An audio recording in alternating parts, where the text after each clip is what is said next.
My parents refused to care for my 4-year-old twins while I was in emergency surgery because they had VIP tickets to see Taylor Swift with my golden child sister.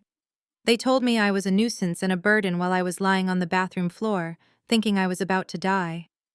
So I called a stranger from a nanny agency to save my children, cut all family ties, and ended the $15,000 a month of financial support I gave them. 4 weeks later, they showed up at my door expecting their allowance, and the look on their faces when I handed them an eviction notice instead was absolutely priceless. Before I tell you how I destroyed their entitled little world, please like and subscribe if you have ever been the family bank account instead of a beloved daughter. My name is Nia, and at 32 years old, running a multi-million-dollar fintech company is easier than getting my mother to care about my life. The digital clock on the marble vanity read 2:14 in the morning, but all I could focus on was the sensation of a serrated knife twisting inside my lower abdomen. I was curled up on the cold bathroom tile, sweat matting my hair to my forehead. In the hallway, my 4-year-old twins, Leo and Maya, were screaming. They had woken up when I collapsed and knocked over a glass vase. Their terrified cries were piercing my eardrums, making the nausea worse, but I could not stand up to comfort them. I knew this pain. My doctor had warned me 2 days ago that my appendix was a ticking time bomb, but I had pushed through meetings because I had no one to watch the kids. Now the bomb had detonated. With trembling fingers, I reached for my phone. The screen was blurry through my tears. I tapped the favorites list. Mom, please pick up. Please just this once be a mother. The phone rang 4 times. Each ring felt like an eternity. Finally, the line connected. I expected a sleepy, worried voice. Instead, I heard thumping bass and laughter in the background. Nia, it is 2 in the morning, my mother. Wanda snapped, her voice sharp and annoyed. Why are you calling me Mom? I gasped, clutching my side as another wave of agony washed over me. I need help. My appendix. I think it is rupturing. The twins are crying. I need to get to the ER. Please, I need you to come over. I waited for the panic. I waited for her to say she was on her way. I lived in the penthouse just 20 minutes from their rented villa. A villa I paid for. Instead, I heard her sigh loudly, the sound of someone being incredibly inconvenienced. Nia, are you serious right now? We are in the middle of trying on outfits. We leave for the Eras Tour concert in 3 hours. Jasmine is finally happy and we are all vibing. Do not bring your negative energy into this house. I could not believe what I was hearing. I was telling her I might be dying, and she was talking about concert vibes. Mom, I am scared. I choked out, the room spinning. I cannot move. The kids are alone. Oh, stop being so dramatic, she scoffed. You always do this when Jasmine gets something nice. It is just a stomach ache. Take a Tylenol and go to sleep. We have VIP tickets, Nia. $5,000 a seat. I am not missing Taylor Swift because you ate something bad. Figure it out yourself.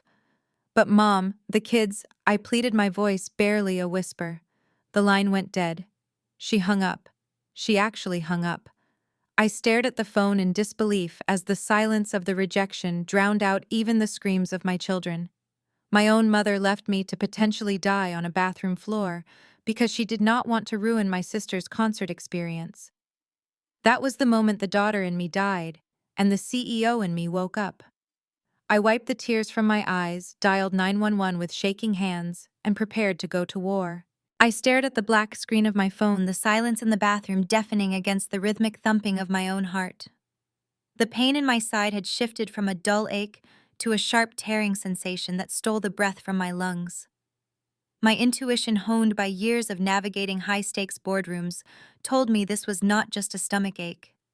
Something inside me was failing. I managed to drag myself into a sitting position, my back against the cold porcelain of the bathtub, and dialed the one number I prayed would be different. My father, Desmond. He was a deacon at our church, a man who stood at the pulpit every Sunday preaching about the sanctity of family and the obligation to protect our own. Surely the man who taught me to ride a bike would not leave me to die. I pressed the call button. my hands shaking so violently I almost dropped the device. It rang once, twice. On the third ring, the call connected, but before I could even whimper, I was met with a wall of noise. Screams of excitement, upbeat pop music, and the distinct chaotic energy of a stadium crowd.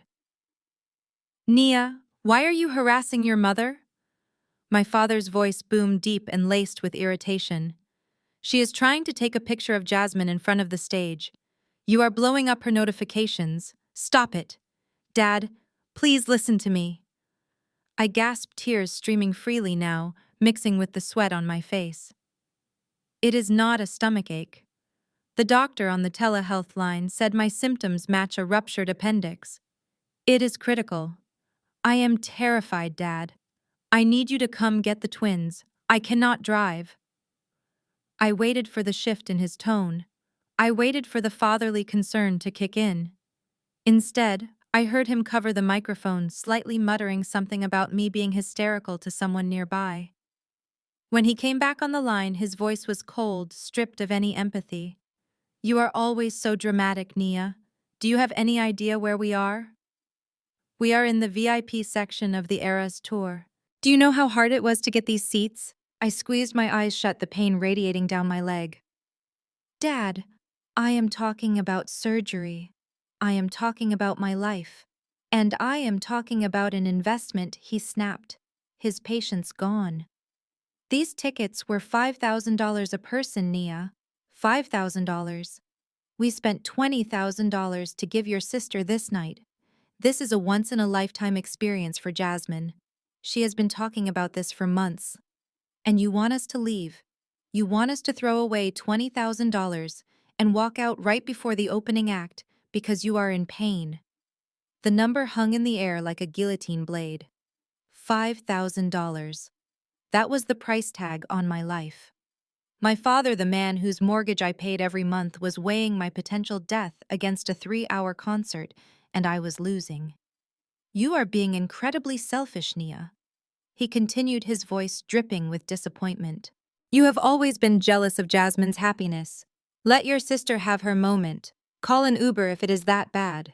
Do not call us again until the show is over." The line clicked dead. The silence that followed was heavier than the first.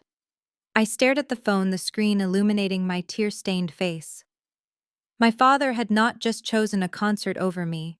He had put a dollar value on my existence, and apparently I was worth less than a VIP seat at a Taylor Swift show. The realization hit me harder than the physical pain. I was truly, completely alone. I looked at the time. My vision was starting to tunnel. I knew if I did not act now, Leo and Maya would be orphans by morning. I had to stop being a daughter and start being a survivor. I dragged my body off the cold tiles and managed to unlock the front door for the paramedics, but before I let myself lose consciousness, I had one final transaction to make. I did not call a friend or a distant relative. I dialed the number for Platinum Care, an elite agency that provided emergency child care for the 1%. My voice was raspy as I gave the operator my credit card number. $200 an hour. That was the emergency rate, plus a $500 after-hours surcharge. I was buying safety for my children because the people who shared my DNA were too busy dancing to shake it off. By the time the ambulance arrived, the deal was done. The scene in the emergency room waiting area was a tableau of my personal failure. I sat in a wheelchair, doubled over in a hospital gown, while Leo and Maya huddled against my legs, their eyes wide with terror. The triage nurse looked at me with a mixture of concern and confusion. She asked if my husband was coming. I said he was gone. She asked if my parents were coming. I lied and said they were out of the country because saying they were 20 miles away at a stadium felt too pathetic to admit out loud. Then the automatic doors slid open and a stranger walked in. Her name was Hattie. She was a heavy-set woman in her 60s with kind eyes and a sensible cardigan, the kind of grandmother figure I desperately wished my own mother was. But she was not family. She was an employee. I watched as this complete stranger knelt down to my children's level and offered them juice boxes she had brought in her purse. My heart shattered into a million pieces. I was handing over my most precious treasures to a woman I had met 10 seconds ago. I had to sign a liability waiver with a shaking hand, authorizing her to make medical decisions for them if I died on the table. The humiliation burned hotter than the fever in my body. "Mommy, do not go," Leo whimpered, clinging to the arm of the wheelchair.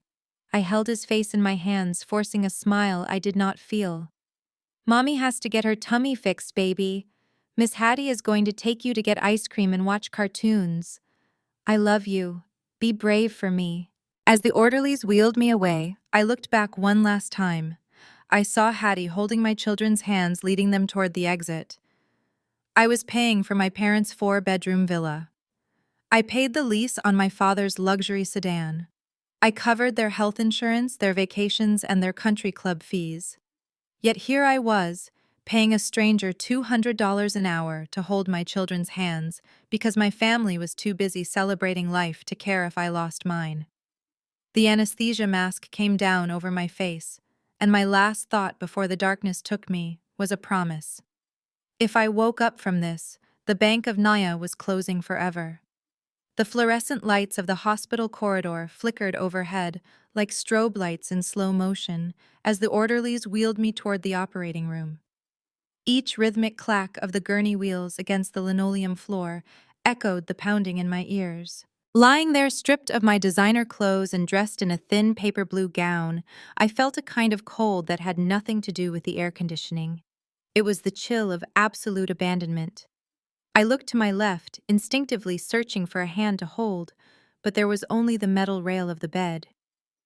My mind drifted back 2 years ago to a different hospital room, but the smell of antiseptic was exactly the same. My father Desmond had been lying in a bed at St. Luke's, clutching his chest. He needed a triple bypass surgery. His insurance had denied the claim for the specific specialist he wanted, the best cardiac surgeon in the state. I remembered standing at the foot of his bed, watching my mother wring her hands and cry about how they would lose him. I did not hesitate, not for a second. I pulled out my checkbook and wrote a check for $50,000 to cover the surgery and the private recovery suite. I remembered the look on his face when I handed him the receipt. He had called me his angel. He had told everyone in the waiting room that I was the blessing of the family, the rock they could always lean on. My mother had hugged me so tight I could barely breathe, whispering that they did not know what they would do without me. I paid for his heart to keep beating. I paid for his second chance at life. I asked for nothing in return, not even a repayment plan. The irony was so sharp, it felt like it was cutting through my skin. I had bought my father a new heart, yet tonight he did not have the heart to leave a concert to make sure I survived. The $50,000 check I wrote for him was real. The love they claimed to have for me was counterfeit. As the double doors of the operating theater swung open, I was hit with a blast of freezing air and the blinding brightness of surgical lamps. The anesthesiologist leaned over me, his mask hiding his face, and told me to count backward from 10. 10. I thought about the text message I sent Dad that was left on read. 9. I thought about Jasmine posting selfies while I bled. 8. I thought about that $50,000 and how many other things I had paid for since then. 7. A single tear escaped from the corner of my eye and slid into my hair. It would be the last tear I ever shed for them. By the time I reached 5, the darkness swallowed me whole, and for the first time that night, I welcomed the silence. Waking up from anesthesia is a disorienting, lonely experience. The first thing I noticed was the silence. It was not the peaceful silence of a morning at home, but the sterile, mechanical silence of a recovery room, broken only by the rhythmic beeping of the cardiac monitor. My mouth felt like it was filled with cotton, and a dull, throbbing ache pulsed in my side, a reminder that they had indeed cut me open. I blinked against the harsh fluorescent lights, turning my head slowly to the side. The chair next to my bed was empty. No flowers, no card, no mother holding my hand. Just the cold, white laminate of the bedside table. I reached for my phone with a heavy, clumsy hand. It was 5 in the morning. Maybe, just maybe, they had come to the hospital after the concert. Maybe they were in the waiting room. Maybe there were missed calls. I unlocked the screen. No texts, no voicemails. But there was a notification from Instagram. Jasmine had tagged me in a photo. My thumb hovered over the icon. Part of me, the foolish, hopeful child inside, wanted to believe it was a prayer request or a get-well-soon post. I tapped the screen. The image that loaded burned itself into my retinas. It was a high-angle selfie taken in the VIP section of the stadium. The background was a blur of purple lights and thousands of people. In the foreground, my family was beaming. My mother looked younger than she had in years, wearing a sparkly sequined jacket I had bought her for Christmas. My father was holding a $20 beer, laughing with his head thrown back. Jasmine was in the center, glowing with excitement, wearing a custom Eras Tour outfit that cost more than my first car. And there was Kyle, my brother-in-law, grinning like he had just won the lottery, his arm draped possessively over Jasmine. They looked perfect. They looked happy. They looked like a family who did not have a care in the world. But it was the caption that stopped my heart cold. Family is everything. So blessed to share this night with my favorite people.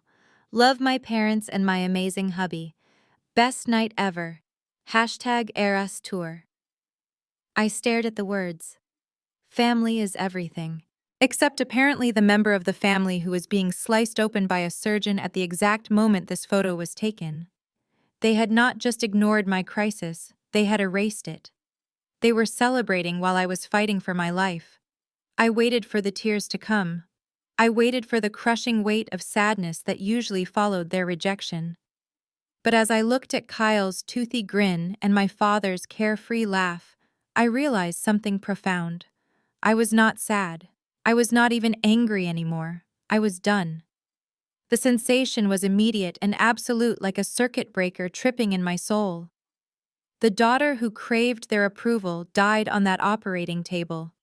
The woman lying in this bed was someone new. Someone cold. Someone who realized that if family is everything, then I no longer had a family. I took a screenshot of the post. It would be the first piece of evidence in the folder I was about to name the end. I lay there for a long time after the nurse left, staring at the ceiling tiles. The pain medication was starting to dull the physical agony, but my mind was sharper than it had ever been. A nurse poked her head in, holding a clipboard.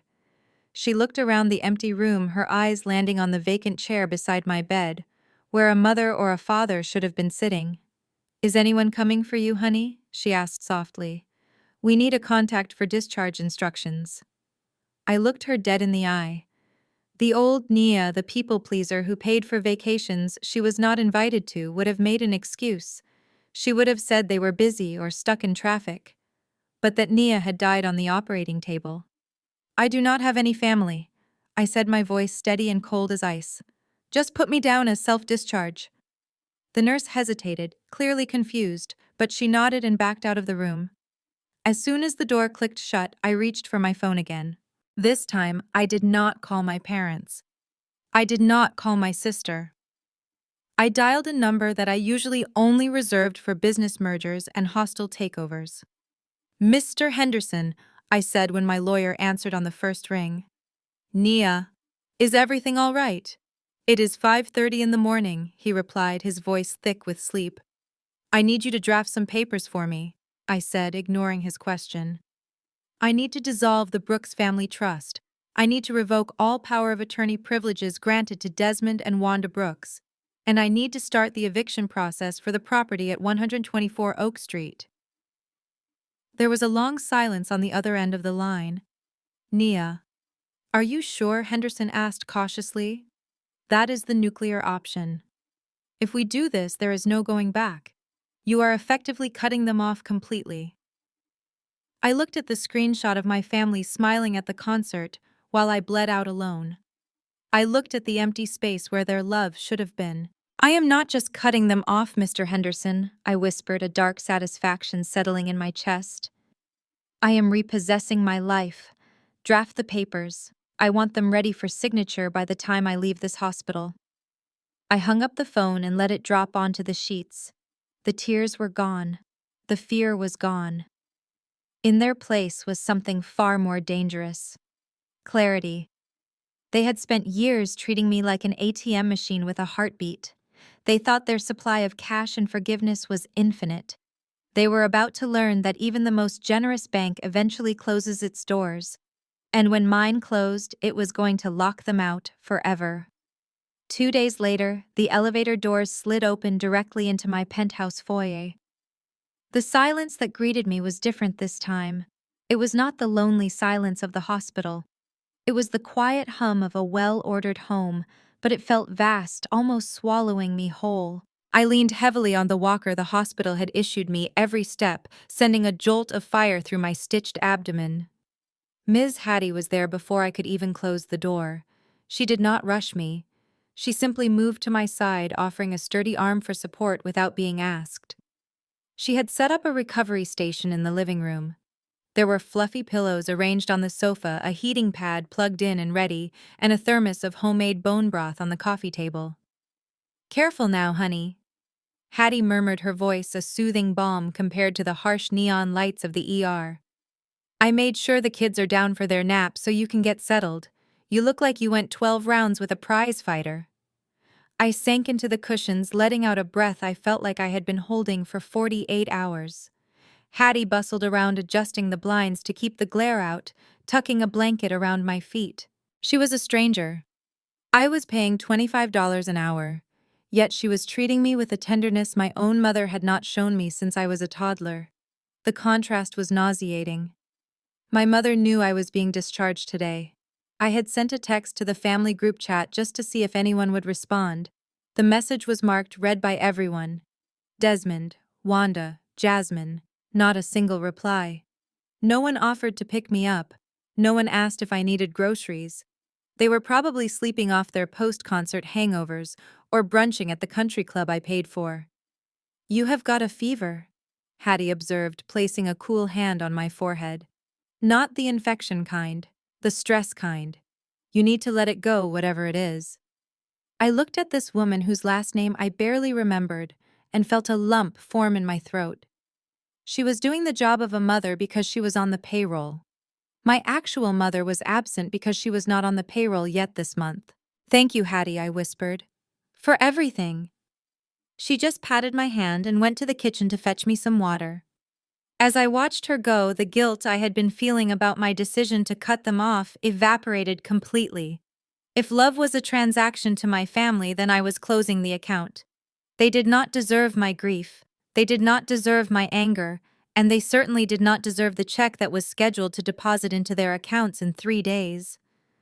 I reached for my laptop, wincing as I pulled it onto my lap. It was time to balance the books. The era of Nia the provider was over. The era of Nia the debt collector had begun. I balanced my laptop on my knees, wincing slightly as the weight pressed against my incision. I opened the spreadsheet, simply titled Family Expenses. It was a document I updated dutifully on the first of every month. But today, looking at the rows and columns, it looked less like a budget and more like a crime scene. I adjusted my glasses and began the forensic audit of my own stupidity. Line 1. $4,500 for the monthly rent on the Mediterranean-style villa my parents occupied in the suburbs. They insisted they needed 5 bedrooms for when family visited, even though I was the only family who ever visited, and I usually slept on the couch. I stared at that number. $4,500. That was nearly the cost of the VIP tickets my father had valued over my life. He was living like a king in a castle funded by the daughter he called a burden. Line 2. $1,200 for the lease on Jasmine's white Range Rover. She claimed she needed a luxury vehicle to maintain her brand as an up-and-coming lifestyle influencer. I was paying for the gas, the insurance, and the car note so she could drive to brunch and take pictures of avocado toast. She had driven that very car to the stadium, blasting music and laughing, while I was being loaded into an ambulance. Line 3. $3,000 labeled as business investment for Kyle. My brother-in-law called himself an entrepreneur, but his only real talent was spending my money on limited edition sneakers and crypto scams. I had been funding his imaginary venture capital firm for 2 years, hoping it would give him some dignity. Instead, it just gave him the freedom to mock me to my face while cashing my checks behind my back. I scrolled down to the bottom line. Utilities, country club dues, health insurance premiums. The grand total glared back at me in bold red font. $15,250. Every single month. That was over $180,000 a year. I sat back against the pillows, letting the magnitude of that number sink in. I was not a daughter to them. I was a human ATM. I was a payroll department. And I had just been fired from the position of family scapegoat. I moved the cursor to the top of the column, highlighted every single cell, and prepared to hit delete. With a deep breath that rattled in my healing chest, I pressed down on the trackpad. Click. The screen buffered for a second, a spinning wheel of doom for my family's lifestyle, before flashing a green confirmation message. Transfer canceled. That was the rent. I moved to the next line. Jasmine's Range Rover. Click. Canceled. Kyle's investment fund. Click. Canceled. In less than 60 seconds, I had freed up $15,000 of monthly cash flow. It was faster than ordering a pizza, yet it effectively dismantled their entire world. But I was not done. The digital transfers were easy. The next step required a human voice. I picked up my phone and dialed the number for Prestige Estate Management, the agency that handled the lease for the villa. It rang twice before their senior agent, Mr. Reynolds, picked up. "Nia, good afternoon," he said warmly. "I assume you are calling about the renewal. The lease on the Oak Street property expires in 30 days. Your father mentioned they wanted to upgrade the pool heating system for the new term." I almost laughed. Of course they did. They were planning upgrades while I was planning their eviction. "Actually, Mr. Reynolds, I am calling to give formal notice," I said, my voice cutting through the pleasantries like a scalpel. "I will not be renewing the lease for 124 Oak Street. Please prepare the vacate notice and send it via certified mail to the occupants today." There was a stunned silence on the other end. "But Nia, your parents have lived there for 5 years. Where will they go?" "That is not my concern," I replied. "My concern is that my name is removed from all liability as of the 1st of the month. Send the notice, Mr. Reynolds, and please make sure it requires a signature upon delivery. I want proof they received it." I hung up the phone and looked out at the city skyline. I had just rendered my parents homeless and stranded my sister without a vehicle in the span of 10 minutes. A week ago, the guilt would have eaten me alive. Today, all I felt was a strange, vibrating energy. It was the feeling of a prisoner who had just found the key to her own cell. They had 30 days to figure out how to survive in the real world. The countdown had officially begun. For 28 days, my phone remained as silent as a tomb. You would think that after a major surgery, a mother's instinct would kick in, or a father would feel a pang of guilt. You would be wrong. The only updates I received about my family came through the glowing screen of social media, where they documented their extended victory lap across the country. They turned the concert trip into a month-long road trip, staying in 5-star hotels and eating at Michelin-star restaurants, all charged to credit cards that they assumed were still being paid by autodraft from my business account. I watched their lives unfold like a reality show I was no longer producing. I saw my mother posing with a designer bag in Nashville. I saw my father holding a glass of scotch in a jazz club in Memphis. I saw Jasmine and Kyle dancing on a boat in New Orleans. They looked vibrant, healthy, and completely unbothered by the fact that the person who funded their joy was learning how to walk again. My recovery was slow and grueling. Every step I took around my penthouse felt like climbing a mountain.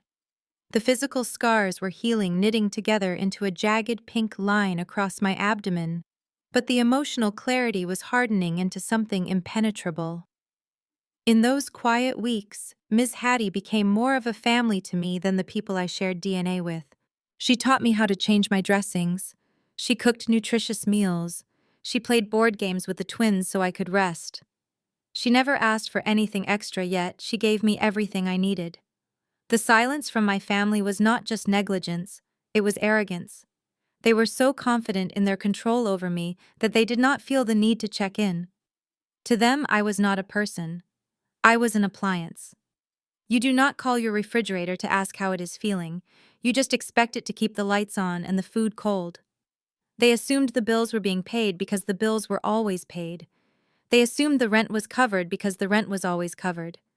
They were living in a bubble of delusion fueled by my money and their own narcissism. I did not reach out to warn them.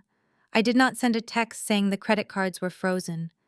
I did not remind them that the lease was up. I simply waited. I watched the calendar on my wall marking off the days with a red pen. Day 29, day 30. The first of the month was approaching, the day the rent check usually cleared, the day the credit card bills were due. They were driving back home high on life, expecting to walk into their villa and resume their comfortable existence. They had no idea that while they were busy posting hashtags, I had been busy changing the locks on their entire reality. The silence was about to end, and the noise that followed was going to be deafening. While I was learning to navigate the hallway of my penthouse with a cane fighting through the stiffness in my healing muscles, my sister Jasmine was navigating the aisles of the Gucci flagship store in downtown Chicago. I did not need a crystal ball to see the scene. I knew her patterns. She would have walked in with her sunglasses on indoors, snapping her fingers at the sales associates demanding to see the new collection before it hit the shelves. This was the grand finale of their victory lap, a final shopping spree to commemorate a month of selfish indulgence. She had selected a limited edition Dionysus shoulder bag, the kind that cost more than most people's down payment on a car. I could imagine her standing at the counter posing for a selfie with the bag already drafting the caption about how hard she worked to treat herself. She would have tossed the platinum card I gave her onto the glass counter with the casual arrogance of someone who has never paid a bill in her life. That card was her magic wand. For years she waved it and problems disappeared. She waved it and luxury appeared. But today the magic had run out. The sales associate, a young woman who had likely tolerated Jasmine's condescension for the better part of an hour, inserted the chip into the reader. A sharp, dissonant beep cut through the ambient lounge music. Declined. Jasmine would have laughed first, a high-pitched, incredulous sound. "Excuse me," she would have said loud enough for the other shoppers to hear. "Run it again. Your machine is obviously broken. That card has no limit. Do you know who my sister is?" The associate, maintaining her professional composure, ran it again. The result was the same. Declined. Code 05, do not honor. By now a line had formed behind Jasmine. The impatient tapping of heels and whispered judgments from other customers would have started to prick at her ego. The illusion of the rich, successful influencer was cracking under the weight of a rejected transaction. Jasmine, red-faced and furious, would have snatched the card back, accusing the store of having faulty equipment, accusing the bank of incompetence, accusing the universe of conspiring against her sparkle. That was when the phone in my lap began to vibrate. The screen lit up with Jasmine's contact photo, a heavily filtered selfie of her blowing a kiss.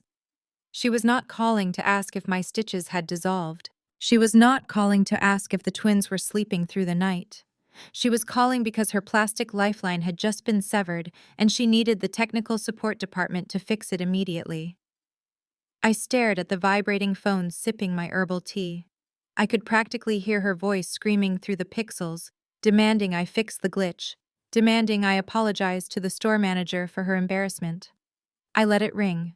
Once, twice, 5 times. Then I watched it go to voicemail.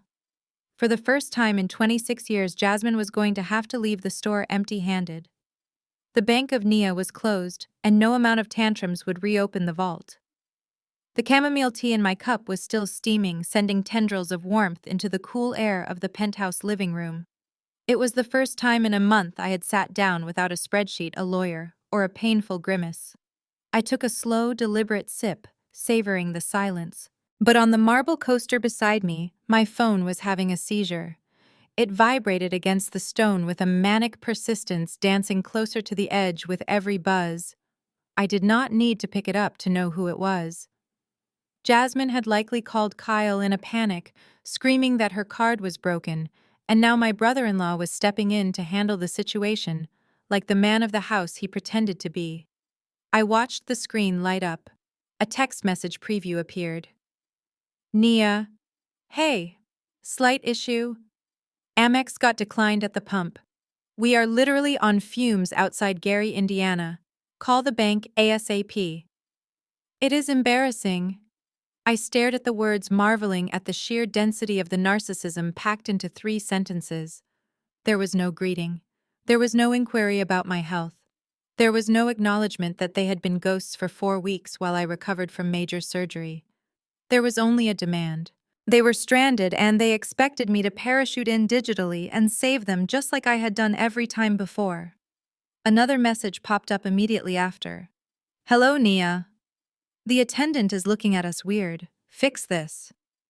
I set my tea down and picked up the device. My thumb hovered over the screen. I could picture them perfectly. Kyle standing by the pump in his designer joggers, trying to look important while his card was rejected. Jasmine pouting in the passenger seat. My parents in the back complaining about the delay. They were stuck in a gas station in Indiana, miles from luxury, with a tank full of entitlement and pockets full of plastic that was now worth less than the lint in their seams. I did not type a reply. I did not explain. I simply tapped the information icon next to Kyle's name. I scrolled past 2 years of texts asking for loans, investment capital, and favors. I reached the bottom of the menu and pressed the red text that said block caller. A confirmation window popped up. You will no longer receive calls or messages from this contact. I tapped confirm. The phone in my hand went still. The vibration stopped. The connection was severed. I placed the phone back on the coaster face down this time. They were alone now. Truly alone. The realization would hit them slowly at first, then all at once. The gas pump would not turn on. The hotel reservation for tonight would be canceled. The dinner they planned to eat would not be served. They were about to experience the one thing I had protected them from their entire lives. Consequences. The war had officially begun, and I had just fired the first shot without saying a single word. The peace of my sanctuary was not broken gently, it was assassinated. I was sitting on the sofa adjusting the heating pad against my stomach when the heavy oak front door shuddered on its hinges. Bam, bam, bam. The sound was violent, animalistic, the kind of pounding you hear when the police are conducting a raid. My heart leaped into my throat, triggering a fresh spasm of pain in my incision. Before I could even reach for my cane to stand up, I heard the metallic jingle that made my blood run cold. Keys. In the haze of surgery and recovery, I had made a critical error. I had forgotten to retrieve the emergency spare key I gave my mother 3 years ago. The lock tumbled with a sharp click. The door flew open with such force that the handle smashed into the plaster of the hallway wall, leaving a dent. And just like that, the 4 people I had successfully blocked from my phone were standing in my foyer, bringing the chaos I had tried to escape right into my living room. My mother Wanda led the charge. She did not look like the glamorous woman from the Instagram photos anymore. Her hair was frizzy from the humidity, her designer tracksuit was wrinkled, and her face was twisted into a mask of pure, unadulterated rage. She did not look at the walker standing next to me. She did not look at the pale complexion of her daughter, who was recovering from organ failure. She looked straight at me, with eyes that burned with hatred. "Are you insane?" she screamed, her voice cracking as it bounced off the high ceilings. "Are you trying to kill your own parents? Is that what this is? Some kind of sick power trip?" She stormed into the living room, throwing her Louis Vuitton purse onto the floor with a heavy thud. My father. Desmond followed close behind, his face tight with a mixture of exhaustion and fury. Jasmine and Kyle trailed in the rear, looking like sullen teenagers who had been denied their allowance. "Mom." I started to say, my voice weak, but she cut me off with a wave of her hand. Do not you dare speak to me until you explain why my card was declined at a gas station in Gary, Indiana, she shrieked. Do you have any idea how humiliating that was? We were stranded, Nia. Stranded for 2 hours until Kyle had to call a friend to Venmo him cash. We are your parents. We raised you. We sacrificed everything for you. And this is how you repay us, by cutting us off in the middle of a trip. She was pacing now, circling the coffee table like a shark. You knew we were driving home today, she spat. You did this on purpose. You wanted us to suffer. What kind of monster does that to their family? I sat there gripping the armrest of the sofa watching the performance. It was breathtaking in its narcissism. Not once in her tirade did she ask if I was okay. Not once did she ask how the surgery went. She did not see a daughter recovering from a near-death experience. She only saw a malfunctioning wallet that had inconvenienced her afternoon. The sheer audacity of her anger was the final confirmation I needed.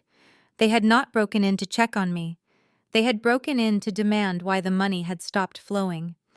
I stood there, leaning heavily on my walker, waiting for the question that I knew deep down would never come. I waited for someone, anyone, to look at the bandages visible under my thin robe. I waited for them to notice the pallor of my skin, or the way my hands trembled from weakness. But their eyes slid right over my physical trauma as if I were invisible. To them, I wasn't a human being recovering from emergency surgery. I was a broken vending machine that needed to be kicked until it started dispensing cash again. Jasmine stepped forward, pushing past our mother. She looked immaculate in her designer travel gear, her hair perfectly blown out, but her face was twisted into a scowl I had known since childhood. It was the look she gave when she didn't get the biggest slice of cake at a birthday party, only now the stakes were much higher. Do you have any idea what you did to me today? She whined, her voice pitching up into a frequency that grated against my headache. I was at the counter, Nia. The bag was right there. It was the limited edition Dionysus. The sales lady looked at me like I was a criminal when that card declined. I had to leave it there, on the counter, like a peasant. She threw her hands up the gold bracelets on her wrists, bracelets I had paid for clinking together. I have a reputation to maintain, she continued, her eyes wet with angry tears. People were watching. I could see them whispering. You humiliated me for no reason other than your own petty jealousy. You need to call the bank right now and authorize the charge. I can call the store and have them ship it overnight if we fix this in the next hour. She didn't ask if I was in pain. She asked for a purse. Then it was Kyle's turn. He stepped up beside his wife, crossing his arms over his chest, trying to look intimidating. He failed. He just looked like a leech in expensive sneakers. And the gas station, Nia. Seriously. Uncool, he muttered, shaking his head as if I had committed a grave social faux pas. I had to call a buddy and beg him to Venmo me cash just to get the pump to turn on. Do you know how bad that looks? I am trying to build a brand as a venture capitalist. I cannot be seen scraping for loose change at a pump in the middle of Indiana. I had to use my own personal savings to pay for the tank. My own personal savings. The phrase hung in the air. He was outraged that he had to spend $60 of his own money to fuel the car he was driving to transport himself home. He felt entitled to my wallet even for the most basic necessity of his own life. You owe me for that, Kyle added, pointing a finger at me. And for the dinner last night. I had to put it on my debit card. You need to transfer $3,000 to my account to cover the inconvenience and the interest. I looked at my father, Desmond. Surely he, the deacon, the man of God, would see the insanity of this. Surely he would look at his daughter fresh out of the hospital and tell them to stop. But he just shook his head, his expression one of profound disappointment. You have really let the devil into your heart, Nia, he said softly. Using money to control your family. Punishing your sister because you are bitter about her success. It is ugly, Nia. Real ugly. The irony was so thick I could taste it like bile. They were standing in my house screaming at me for cutting off the funds for their luxury lifestyle while accusing me of being the one who cared too much about money. Not one of them asked about the surgery. Not one. The verdict was in. They didn't care if I lived or died as long as the checks didn't bounce. And that realization gave me the strength to do what came next. My father Desmond stepped forward, placing a calming hand on my mother's shaking shoulder. He did not scream. That would have been beneath him. He was a deacon, a pillar of the community, a man who prided himself on his gravitas. He adjusted his silk tie, took a deep breath, and looked down at me from his full height. From where I sat slumped on the sofa, he looked like a giant, a distorted monument of paternal authority looming over a crumbling city. "Nia, look at me," he commanded, his voice deep and resonant, the same tone he used to shame sinners during the Sunday service altar call. "I am not angry. I am just deeply disappointed. We raised you better than this. We raised you to understand the importance of the tribe." He began to pace slowly in front of me, his hands clasped behind his back, turning my living room into his personal pulpit. "You know our history, Nia. You know what our people have been through. We do not have the luxury of individualism. That is a mindset for people who have never had to fight for their existence. In our culture, when one of us makes it, we all make it. We lift as we climb. That is the covenant." He stopped and pointed a finger at my chest, his eyes narrowing. "But you have climbed to the top of this mountain, and now you want to kick the ladder down so your sister cannot follow. You are sitting here in this penthouse surrounded by white walls and white neighbors, and you have forgotten where you came from.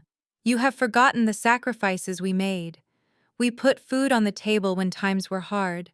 We pushed you to study. We prayed for your success. And now that God has blessed you, you think that blessing belongs only to you. That is a sin, Nia. That is a sin against the ancestors who bled so you could sit in this air conditioning." I stared at him, my mouth slightly open. The audacity was suffocating. He was talking about sacrifices, yet I was the one who had paid off their mortgage 3 years ago. I was the one who paid for the very suit he was wearing. "Your sister, Jasmine," he continued, softening his voice to a sickeningly sweet register. "She is a delicate spirit. She was not built for the hardness of this world like you were. We protected her. We want her to have the soft life we never had. And instead of helping us protect her, instead of being the big sister who paves the way, you are acting out of bitterness. You are punishing her because she shines in a way you do not." He leaned down, bringing his face close to mine, smelling of expensive cologne and hypocrisy. "This is not about money, Nia. This is about loyalty. It is about honoring your father and your mother so that your days may be long. Right now, you are shortening your days with this stress you are causing us. Do the right thing. Apologize to your mother. Apologize to your sister. Turn the cards back on and let us put this ugly chapter behind us. Do not make me tell the church that my eldest daughter has lost her soul to greed." He straightened up, adjusting his cuffs, waiting for me to break. He expected me to cry. He expected me to beg for forgiveness for the crime of having boundaries. He expected the old Nia. But looking at him, listening to him weaponize our heritage to justify his parasitism, I felt the last tether of guilt snap. He had just invoked the ancestors to defend his right to drive a luxury car he didn't pay for. It was the most disgusting sermon I had ever heard. I let his words hang in the air for a long, suffocating moment. The silence in the room was heavy, broken only by the hum of the refrigerator in the kitchen and the sound of my own shallow breathing. I did not scream. I did not cry. I simply leaned forward, gripping the handles of my walker until my knuckles turned white, and looked my father directly in the eye. The camera of my mind zoomed in, focusing on the sweat beading on his upper lip as he realized his sermon had failed to land. "Ancestors." I repeated, my voice low and steady, vibrating with a cold intensity that froze the room. "You want to talk about ancestors, Dad? You want to talk about the history of our people? Tell me, Desmond, which ancestor was it? Was it great-grandfather Otis, who worked the fields until his hands bled? Did he teach you that a VIP concert ticket is worth more than your firstborn child's life? Or was it Grandma Rose?" Did she teach you to leave your daughter dying on a bathroom floor because you didn't want to miss the opening act? My father's mouth opened, then closed. He looked like a fish pulled out of water. He took a step back, his confidence crumbling under the weight of the truth. You talk about the tribe. I continued, my voice rising just enough to cut through his defenses. The tribe protects its own. The tribe does not leave a woman and her 2 babies alone in the middle of the night to hemorrhage. I called you. I begged you. And you did not pray for me. You did not rush to me. You did math. You calculated that $5,000 for a seat was worth more than my heartbeat. Do not you dare stand there in the suit that I bought you and preach to me about loyalty. You bankrupt your moral authority the moment you chose a pop star over your own flesh and blood. I turned my gaze to my mother, who was clutching her purse like a shield. And you, Mom. You are worried about a declined card. I was worried about my children becoming orphans. I had to pay a stranger $200 an hour to hold my hand because the woman who gave birth to me was too busy taking selfies. The silence that followed was absolute. It was a deathly, suffocating silence. My mother stopped pacing. Jasmine stopped crying. Kyle stopped checking his phone. For the first time in their lives, they were not the victims. They were not the heroes.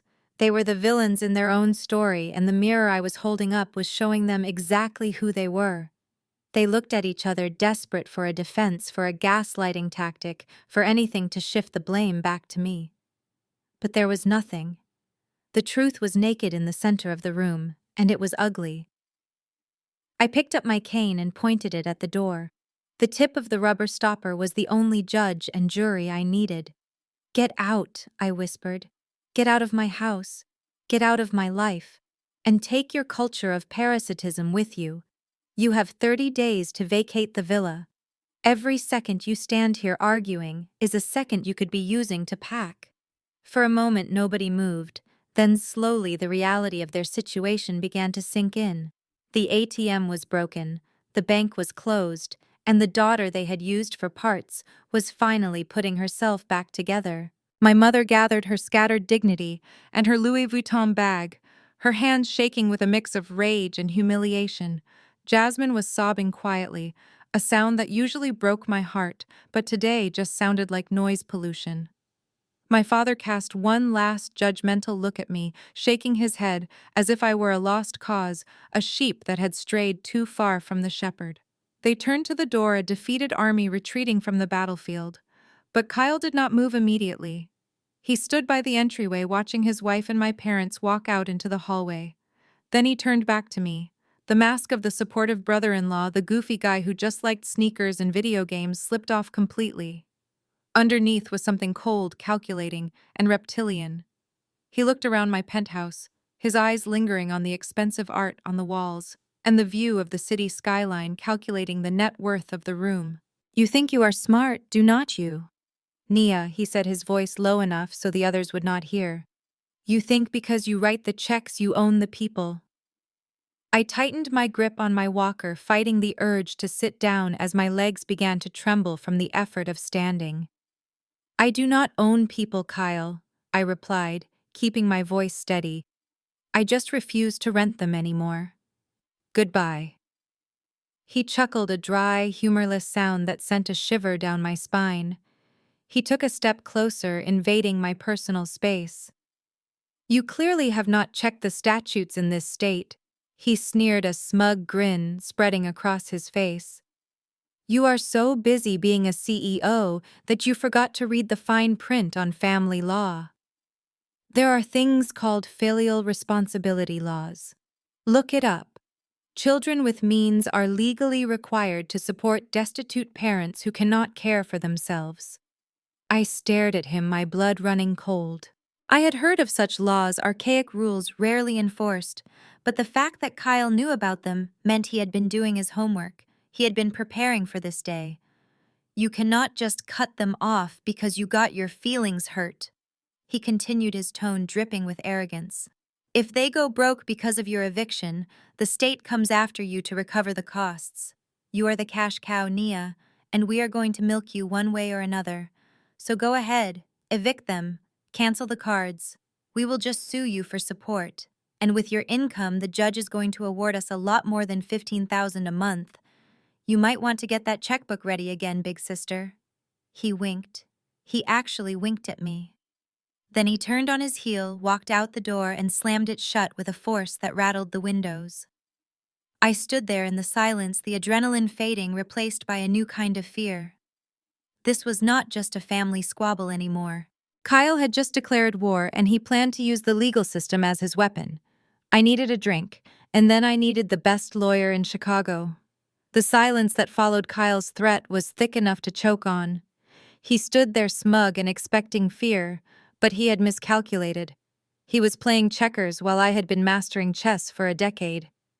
I slowly lifted my phone, the screen still glowing, and held it up like a weapon. My thumb hovered over the emergency call button. "You have exactly 10 seconds to vacate my property," I said, my voice dropping to a register that was dangerously calm. "If you are still standing on my marble foyer when I reach 0, I am dialing 911. I will report a home invasion. I will tell the officers that my estranged family broke in and threatened a woman recovering from surgery. Think about how that police report will look to the church board dad. Think about how that mugshot will look on your influencer feed, Jasmine." 1, 2, 3. The color drained from my father's face. The threat of public scandal was the only thing that terrified him more than poverty. He grabbed my mother's arm, pulling her toward the exit. Jasmine looked at me with pure venom spitting on my floor before turning on her heel. Kyle gave me one last lingering glare, a promise of future retribution, before following them out. 10 seconds later, the heavy oak door slammed shut, the sound echoing through the penthouse like a gunshot. The vibration traveled up my legs, and my knees finally gave out. I collapsed onto the sofa, the adrenaline leaving my body and taking all my strength with it. Ms. Hattie was beside me in an instant, helping me lie down, adjusting the ice pack on my side. She didn't say a word. She didn't have to. The look of sorrow in her eyes said enough. But I didn't have time to rest. They still had a key. As long as that piece of metal existed in their possession, I was not safe. I reached for my phone again, my fingers trembling. I searched for a 24-hour locksmith. I found one with a 5-star rating who promised a 30-minute arrival time. I dialed. "I need an emergency rekey," I told the dispatcher. "Yes, tonight. Right now. Price is not an issue. I need high-security deadbolts. I need peace of mind." 40 minutes later, a man named Mr. Miller was kneeling at my front door. The sound of his drill grinding into the metal was the most beautiful music I had ever heard. It was the sound of severance. Every screw he removed was a tie I was cutting. Every old tumbler he discarded was a boundary I was enforcing. He worked efficiently, sensing the tension in the house. When he was finished, he handed me a set of heavy silver keys. They felt cold and solid in my palm. "This is a restricted keyway, ma'am," he explained. "Unless they have this card, they cannot duplicate it. You are the only one who can let someone in." I closed my fingers around the keys, feeling the jagged edges bite into my skin. It was done. They were locked out. But as I stared at the new deadbolt, I thought about Kyle's threat. Filial responsibility laws, a lawsuit. They were not just going to go away. They were going to try to drag me into the mud with them. I limped over to the window, looking down at the street where their car had driven away. If Kyle wanted a legal battle, I would give him one. But he was forgetting one thing. He was fighting a war with a lawyer he couldn't afford, against a woman who signed the paychecks for the best legal team in the city. I turned the new lock with a satisfying click. Let them come. I was ready. Sunday morning at Greater Mount Zion had always been my sanctuary. It was the one place where I could take off the armor of the CEO and just be Nia. But as I stepped out of my car that morning, adjusting the brim of my white hat, I felt a shift in the atmosphere. The air didn't feel like fellowship. It felt like judgment. I walked up the concrete steps, my cane clicking rhythmically against the stone. Usually the ushers at the door greeted me with warm hugs and questions about the twins. Today, Sister Bernice, a woman who had known me since I was in diapers, barely made eye contact. She handed me a bulletin with a stiff mechanical motion, her smile tight and artificial. Good morning, Sister Bernice, I said, trying to maintain my composure. She mumbled something indistinguishable and turned away to greet the family behind me with exaggerated enthusiasm. The message was clear. I was persona non grata in the house of the Lord. As I walked down the center aisle, the whispers started. In a black church, the gossip network is faster than fiber optic internet. I could feel the eyes boring into my back. I saw heads leaning together, covered by ornate hats, sharing the poison my mother had undoubtedly distilled for them. Did you hear she put them out on the street? I heard she stopped paying for her father's heart medication. Money changes people. It is a shame. The words floated around me like toxic spores. My mother Wanda was sitting in the third pew, the prime spot for the performance she was currently staging. She wasn't wearing her usual Sunday best. She was dressed in a drab older dress I hadn't seen in years, looking small and frail. She was dabbing her eyes with a handkerchief, surrounded by a circle of comforting church mothers who were rubbing her back and shooting daggers at me. She had flipped the script perfectly. In her version of the story, she was the sacrificial mother who had given everything to raise a successful daughter only to be discarded like trash the moment that daughter got rich. She didn't tell them about the VIP tickets. She didn't tell them about the surgery. She didn't tell them about the $15,000 a month. She only told them that she was homeless and heartbroken. I found a seat near the back, isolated in a pew that remained empty even as the church filled up. It was a strategic isolation. No one wanted to be seen sitting next to the woman who abandoned her parents. I sat straight, my spine stiff, refusing to slouch or look ashamed. I opened my Bible, but the words blurred on the page. I realized then that my mother was willing to burn down my reputation in the one place that mattered most to my soul, just to punish me for closing her line of credit. She wasn't seeking sympathy. She was seeking to destroy my character, so I would have no choice but to pay her to stop.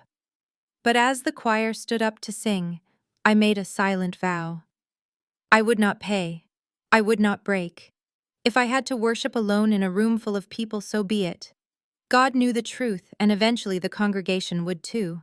I thought the church gossip was the bottom of the barrel, but I had underestimated the depth of my sister's desperation for attention. On Tuesday morning, my publicist sent me a link with the subject line, "Urgent, do not watch alone." I sat at my mahogany desk, the city of Chicago sprawling below me, and tapped the link. It opened TikTok. The video had been posted 3 hours ago. It already had 1.2 million views. The frame was vertical. Jasmine was sitting on the floor of what looked like a cheap motel room, though I suspected she had just staged a corner of the villa to look destitute. She was wearing no makeup, her hair was pulled back in a messy bun, and she was wearing an oversized gray hoodie. She looked small, vulnerable, and completely unrecognizable from the girl who had demanded a Gucci bag 2 days ago. She sniffled, wiping a non-existent tear from her cheek, and began her performance. "Hey guys," she whispered, her voice trembling. "I really did not want to make this video. I usually only share the happy parts of my life, but I feel like I owe you an explanation for why I have been so quiet. My family is going through something really traumatic right now." She took a deep, shaky breath. The comments were already scrolling by at lightning speed. "Poor baby. We are here for you." "What happened?" "My sister?" She continued, looking down at her hands. "You guys know her. The CEO. The success story. Well, she decided she does not want a family anymore. She kicked our parents out. My dad is 60 years old. My mom has high blood pressure. And she threw us out on the street because we asked her for help with groceries." Then came the masterstroke. She held up her phone to the camera and played an audio recording. It was grainy, recorded secretly during our confrontation in my penthouse. But it was not the whole conversation. It was a chop shop edit. She played my voice saying, "You have 30 days to vacate. Get out of my life." She cut out the part where I talked about the surgery. She cut out the part about the $15,000 a month. She cut out the part where they abandoned me to die. All the audience heard was a cold, heartless, rich woman evicting her elderly parents. The audio ended, and Jasmine looked back at the camera, her eyes wide and pleading. "We are trying to figure out where to go. I just, I do not understand how someone can have so much money and no heart. Please pray for us." The video ended on a freeze frame of her sad face. I scrolled down to the comments. They were a firing squad. Dox her. Cancel her business. This is why I hate the rich. She is a monster. I felt a cold sweat break out on the back of my neck. This was not just a tantrum. This was a calculated assassination of my character. Jasmine had weaponized the internet against me. She knew she could not win in a court of law, so she had taken the case to the court of public opinion, where facts did not matter and emotion was king. She had painted a target on my back, and 1 million people were currently loading their weapons. I put the phone down, my hands shaking with a mixture of rage and terror. The war had just escalated from a family dispute to a public relations nightmare. I needed to respond, but I knew that in the world of social media, the truth is often the first casualty. The view from my corner office on the 42nd floor was usually my greatest source of calm. It was a testament to every late night, every skipped vacation, and every sacrifice I had made to build my fintech empire. But today, the sprawling skyline of Chicago looked less like a kingdom and more like a prison of glass and steel. The air conditioning was humming a low, monotonous note that did nothing to cool the heat rising in my cheeks. Across the sleek obsidian conference table sat Marcus Sterling, the managing partner of the venture capital firm that was set to lead our Series B funding round. Usually, Marcus was warm, cracking jokes about golf and the market. Today, he was a statue. On the table between us lay his tablet face up. I did not need to look at the screen to know what was on it. Jasmine's tear-stained face was paused in high definition. The video had jumped from TikTok to Twitter, and now it was trending on LinkedIn. The caption underneath the repost read, "CEO of the Year" or "Daughter of the Year, you decide." Nia Marcus began, his voice devoid of its usual camaraderie. "We have a problem." I folded my hands on the table, fighting to keep them steady. "It is a personal matter, Marcus. It has no bearing on the company's financials or our technology. The numbers are solid. You know that." Marcus sighed, leaning back in his leather chair. He looked at me not with anger, but with a cold corporate pragmatism that was somehow worse. "It is not about the numbers, Nia. It is about the optics. Our firm has a strict morality clause in our investment charter. We invest in leaders, not just algorithms. And right now, the narrative out there is that our potential partner evicts her elderly parents and mocks their poverty." He tapped the tablet with a manicured finger. "The board is skittish. We are about to sign a $50 million deal. We cannot have the face of that deal embroiled in a domestic scandal that involves allegations of neglect." The word hung in the air like a poisonous cloud. Neglect. I had paid for his heart surgery. I had paid for the roof over his head. I had neglected my own health to ensure their comfort. And now I was being lectured on ethics by a man who didn't know the half of it. "Marcus, these are lies," I said, my voice hardening. "It is a smear campaign launched by family members who are angry that I cut off their allowance. I have proof. I have receipts." "Then release them," Marcus countered sharply. "Because right now silence looks like guilt. And we cannot afford guilt. Until this clears up, until the public sentiment shifts, we are pausing the deal." The room spun. Pausing the deal meant stagnation. It meant layoffs. It meant the company I built from the ground up was in jeopardy because my sister wanted a new handbag.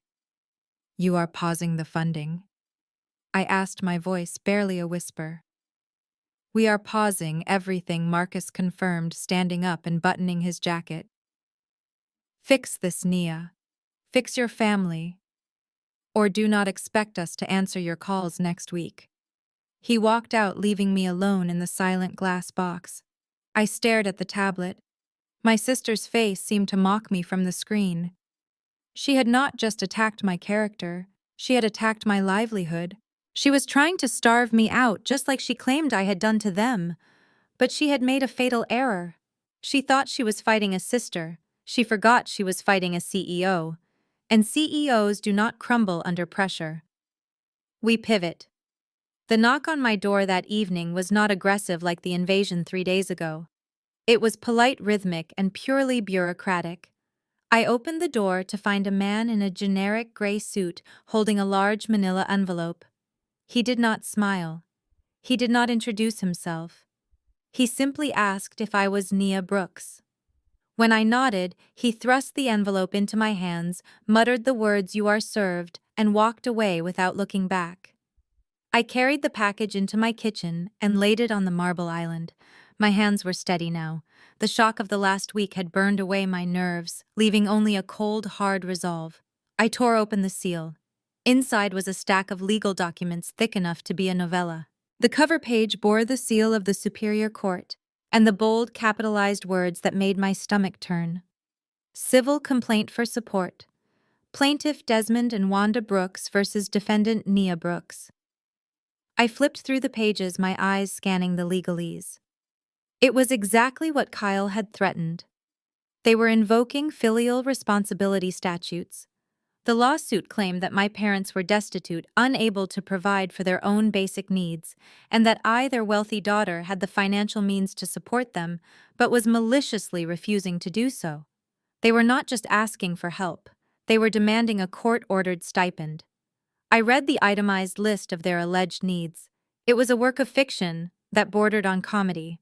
They claimed they needed $6,000 a month for housing suitable for their health conditions.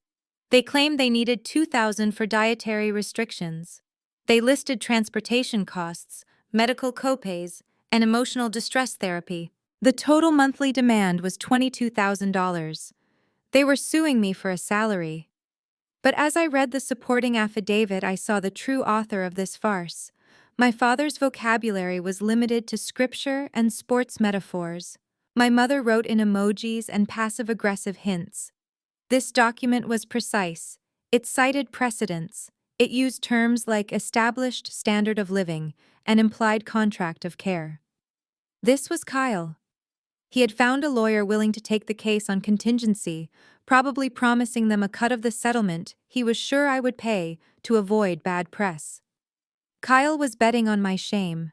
He was betting that the CEO of a fintech company would write a check to make a public lawsuit go away. He thought he had me cornered. He thought the video on TikTok combined with this lawsuit would break me. I picked up my phone and took a picture of the summons. I sent it to Mr. Henderson with a 2-word caption. Wartime.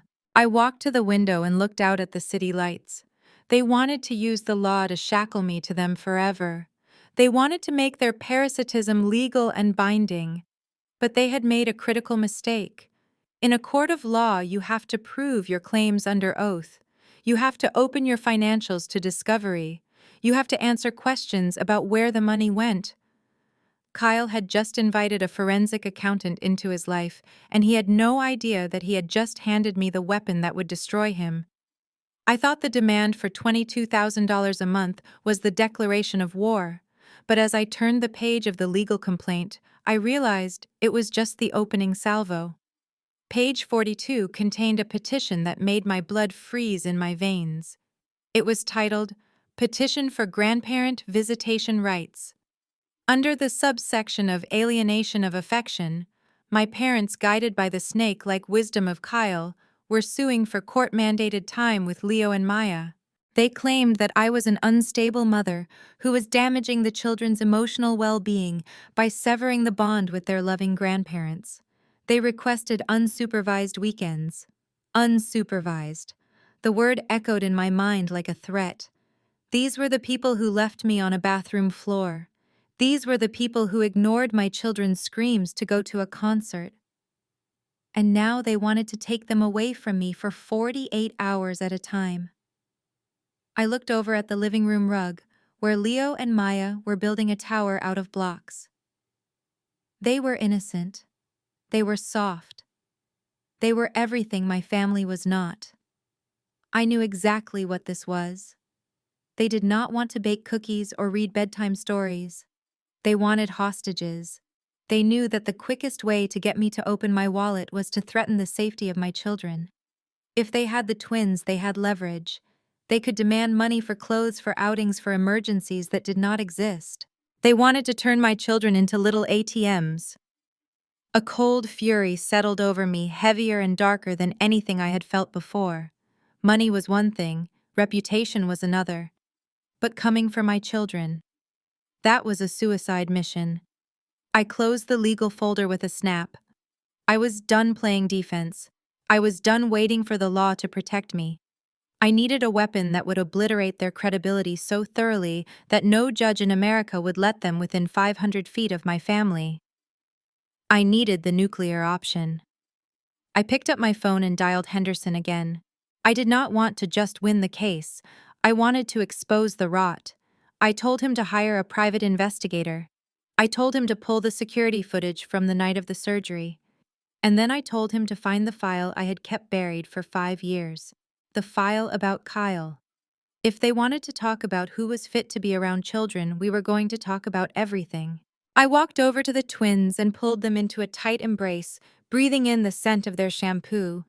I would burn the world down before I let those monsters use my babies as bargaining chips. The time for mercy was over. It was time for a knockout. I drove to the outskirts of the city where the skyline faded into strip malls and modest ranch houses. My destination was Cedar Grove Senior Living, a quiet facility where I paid $5,000 a month to keep my grandfather Otis in comfort. My father Desmond rarely visited. He told everyone at church that Otis was senile, a husk of a man whose mind had been eaten away by dementia. He used Grandpa's condition as a prop to garner sympathy, sighing loudly about the burden of caring for an aging parent, even though he never spent a dime on his care.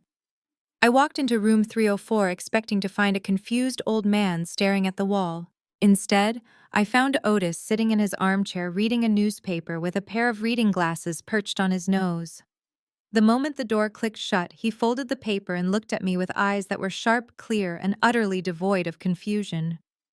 "I wondered when you were finally going to stop being their mule," he said, his voice raspy but strong. I froze, my hands still on the doorknob. "Grandpa," I whispered, "Dad said you did not recognize anyone anymore.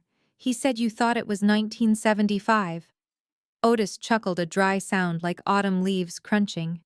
"Your daddy says a lot of things, Naya. Acting crazy is the only way I can get him to stop asking me for my pension check. If he thinks I am gone, he cannot guilt-trip me into buying him a new suit. I have been playing possum for 5 years, baby girl. It is the only peace I get." He gestured for me to sit on the edge of the bed. I sat stunned by the revelation. The man my family had dismissed as a burden was actually the smartest person in the bloodline. He had seen the parasitism long before I did. He had engaged in a silent protest of incompetence just to survive them. "I am in trouble, Grandpa," I admitted, my voice cracking. "They are suing me. They want to take the twins. They say I am abandoning the family." Otis did not look surprised. He leaned over the side of his armchair and reached for a small, battered metal box tucked underneath the radiator. He pulled a key from a chain around his neck and unlocked it. Inside was a thick black leather notebook. The cover was worn, the corners peeling. It looked like an artifact from another century. "Desmond likes to talk about the ancestors," Otis said, handing me the book. "He likes to talk about how we help each other. Well, this is the real history of how Desmond helps people." I called it the ledger. I opened the book. The pages were filled with handwriting that dated back 30 years. It was a detailed record of every loan my father had taken and never repaid. Every family member he had scammed. Every church fund he had dipped into. There were dates, amounts, signatures. It was a forensic accounting of a lifetime of grifting. "Your daddy stole from his own mother's funeral fund," Otis said, his voice hard. "He stole from my savings when I was in the hospital. He has been using people his whole life." I wrote it all down. I knew one day he would come for the one person who actually had something worth taking. That is you, Nia. I ran my fingers over the ink. This was not just a notebook. It was a smoking gun. It was proof that the poverty my parents claimed was not bad luck, but a pattern of theft and mismanagement. Take it, Otis commanded. He wants to drag you into court. You drag the truth in there with you. Show the judge who Desmond Brooks really is. I clutched the book to my chest, feeling the weight of the secrets inside. My grandfather had given me the ultimate weapon. He had preserved the truth in a world of lies. I kissed his forehead, thanking him for his silence and his strategy. I walked out of Cedar Grove with the ledger in my purse. My father wanted to talk about history. I was about to give him a history lesson he would never forget. The courier arrived at my penthouse door at 10 in the morning, delivering a square, heavy envelope sealed with actual wax. I held it in my hand, feeling the weight of the creamy linen stock. It was expensive, the kind of stationery you order for a wedding or a state dinner, not a casual family gathering. I slid a letter opener under the flap and pulled out the card. The gold foil lettering shimmered under the foyer lights. You are cordially invited to an early celebration of life for Otis Brooks. 80 years of blessings. I let out a short, dry laugh. Otis's birthday was not for another 3 months. They were not throwing a party because they loved him. They were throwing a party because they needed a stage. I looked at the venue. It was being held at the villa on Oak Street, the very house I had evicted them from, with the date set for this coming Sunday. That was exactly 2 days before the eviction notice expired. This was not an olive branch, it was a trap. I could see the strategy clearly, as if Kyle had drawn it on a whiteboard. They knew they could not bully me in private anymore. I had blocked their numbers. I had changed my locks. So they were shifting tactics to public shame. They would invite the entire extended family. The aunts who loved to gossip, the cousins who needed loans, and probably the pastor and the church deacons. They would crowd everyone into that living room, wheel out my grandfather like a prop, and create a pressure cooker of social expectation. The script was predictable. My father would make a toast about family unity. My mother would cry about how hard it was to keep the family together in these trying times. Then in front of everyone they would present me with a paper to sign. Maybe a renewal of the lease. Maybe a check. And if I refused, if I said no in front of Auntie Sarah and Deacon Jones, I would be the villain. I would be the heartless rich girl ruining her grandfather's dying wish. It was an ambush disguised as a birthday cake. They were banking on my silence. They were banking on the fact that I was too polite, too well raised to cause a scene at an 80-year-old man's party. They thought I would crumble under the collective gaze of the tribe. But they had made a critical error in their calculations. They thought they were inviting the victim back into the fold. They did not know that the victim had visited Otis yesterday. They did not know that the senile old man they planned to use as a centerpiece had armed me with 30 years of evidence. I walked over to my desk and placed the invitation next to the black leather ledger I had retrieved from the nursing home. The contrast was striking. The invitation was a lie wrapped in gold foil. The ledger was the dirty, unvarnished truth bound in worn leather. I tapped the card with a freshly manicured fingernail. I would go. Oh, I would absolutely go. But I would not be bringing a gift. I would be bringing the apocalypse. I pulled out my phone and texted my lawyer, Mr. Henderson. Clear my schedule for Sunday afternoon. I have a family engagement. Then I went to my closet to pick out a dress.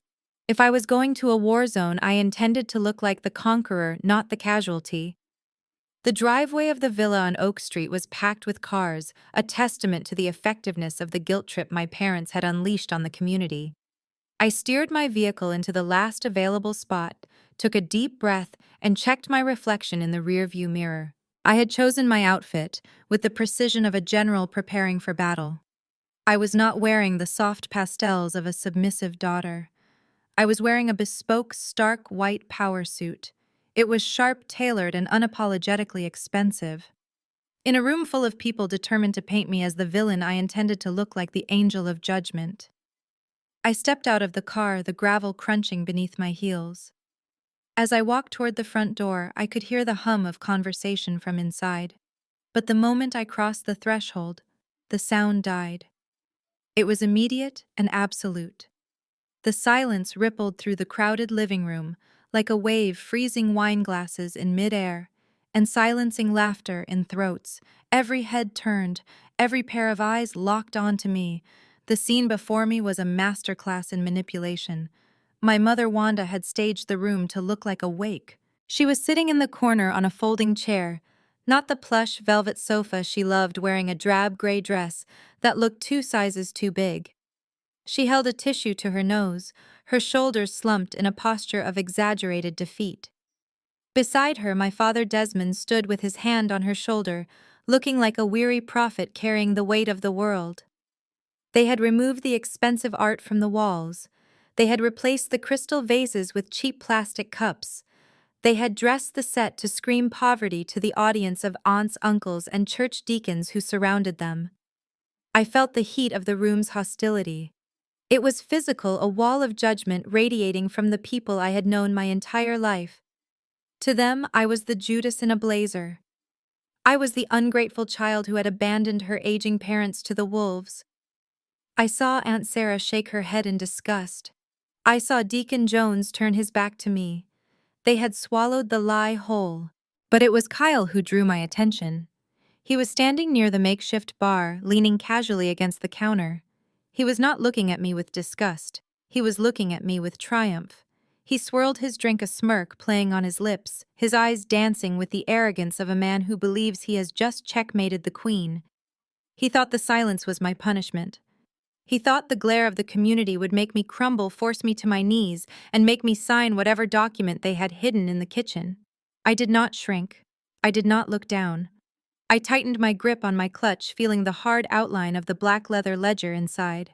I lifted my chin, met Kyle's gaze with a cold, dead stare, and took my first step into the room. The clicking of my heels on the hardwood floor sounded like a clock counting down. They wanted a show. They wanted a villain. I decided right then and there to give them a performance they would talk about for the rest of their lives. I walked straight through the crowd, parting the sea of judgment, with nothing but the sheer force of my presence. The trap was sprung, but the prey was armed.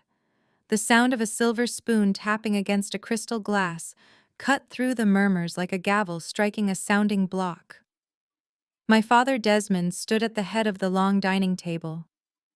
The room began to feel like a carousel spinning out of control, the faces of my aunts, uncles, and cousins blurring into a singular mural of judgment.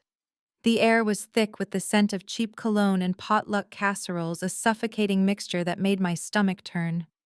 Desmond cleared his throat, a sound that demanded absolute reverence. He looked at the crowd, then at Otis, who sat silently in his wheelchair, and finally he let his heavy gaze land on me. He did not look angry. He looked tragically wounded, a performance worthy of an Academy Award.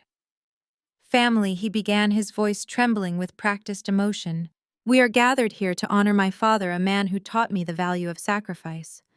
And looking at him, I am reminded of the sacrifices Wanda and I made." He paused, wiping a non-existent tear from his eye. The room leaned in. "We went without so our children could have. We worked double shifts until our backs broke. We ate the crumbs so they could have the feast. We did it because that is what parents do. We give until we are empty."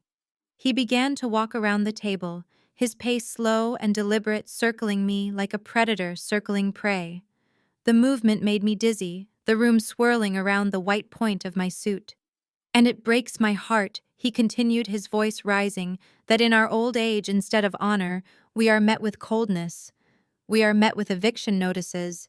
We are met with silence from the very child we poured our souls into." A gasp went through the room. Aunt Sarah clucked her tongue. Someone whispered shame.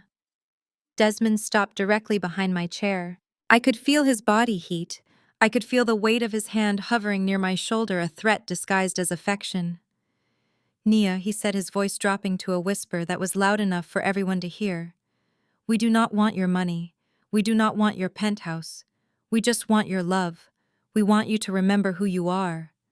He walked back to the head of the table and turned to face me, opening his arms wide. "So I am asking you in front of God and your family. Apologize. Apologize to your mother for the tears she has cried this week. Apologize for locking us out of our home.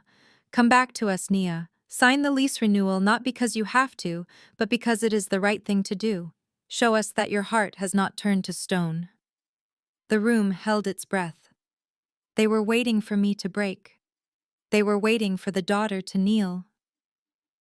Desmond looked at me with a triumphant sorrow, convinced that the pressure of the tribe would crush my resistance. He thought he had trapped me in a spinning cage of guilt. He had no idea that I was the one holding the key to the exit and I was about to stop the ride. The silence in the room was heavy enough to crush bones. Desmond stood there with his hand extended, waiting for me to kiss the ring. The guests watched with bated breath, their eyes darting between the defiant daughter in the white suit and the benevolent father offering redemption. But the apology they were waiting for never came. Instead, a sharp metallic click echoed through the room like a pistol cocking. It was the sound of a wheel lock being disengaged.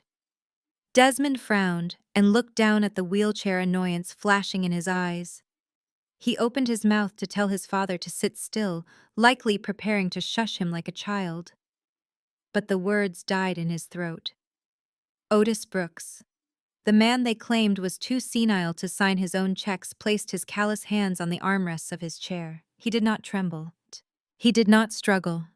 He pushed himself up with a strength that defied the narrative of decay they had sold to the church for 5 years. He rose slowly, unfolding his 6-foot frame until he towered over my father. From where I sat looking up, he looked like a risen king reclaiming his throne, or perhaps an Old Testament prophet descending from the mountain. The room erupted in a collective gasp. My mother dropped her tissue. Aunt Sarah covered her mouth with a hand that sparkled with costume jewelry. For years they had treated Otis like a piece of furniture, a prop to be wheeled out when they needed sympathy or a signature. They had forgotten that before he was a patient, he was a patriarch. He did not reach for a cane. He did not reach for a nurse. He took 3 steady, heavy steps toward the head of the table. Desmond took a stumbling step back, his eyes bulging with a mixture of confusion and terror. The lie was unraveling in real time. A senile man does not stand with that kind of authority. A weak man does not look at his son with eyes that burn like cold fire.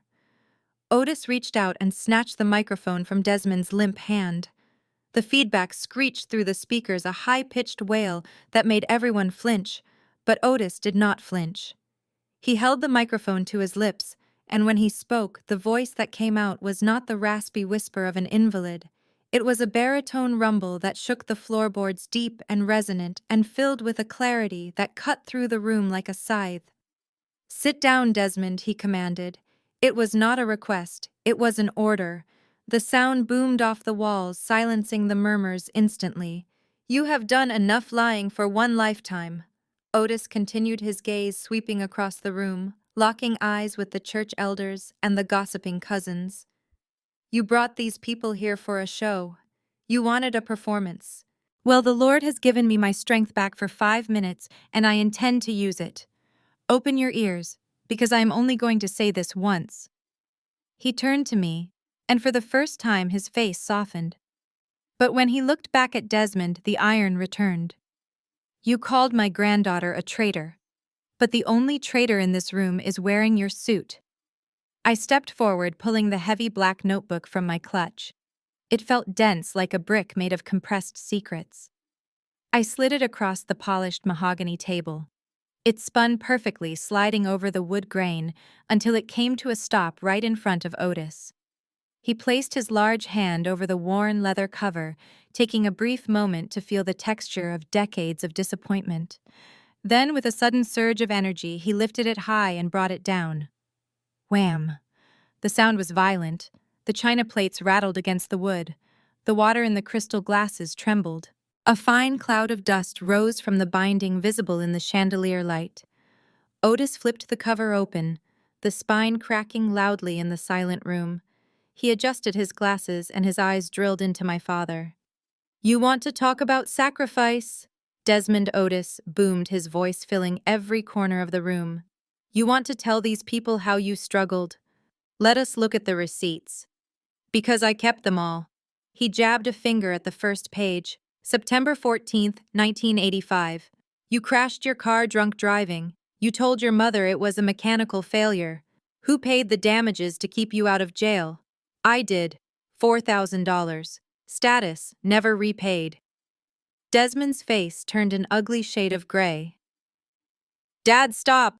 he hissed, glancing nervously at the church deacon. "This is not the time." Otis ignored him. He turned a chunk of pages, the paper crinkling loudly. June 1998.